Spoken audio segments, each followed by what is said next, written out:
అందరికీ అర్థమయ్యేటట్టుగా మన పిల్లవాళ్ళని మనం అర్థం చేసుకోవడానికి 4 ఆస్పెక్ట్ చెప్తాను మీకు.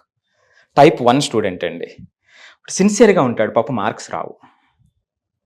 మీ పిల్లలు సిన్సియర్, మార్క్స్ రావట్లేదు, అదొక టైప్ 1. టైప్ 2 కాంపిటీషను, వీడు వెళ్ళిన వెంటనే స్కూల్లో క్లాసులో ఒకళ్ళిద్దరు గట్టిగా అరుస్తూ ఉంటారు, అంటే సమాధానం చెప్పేస్తూ ఉంటారు ఒకళ్ళిద్దరు.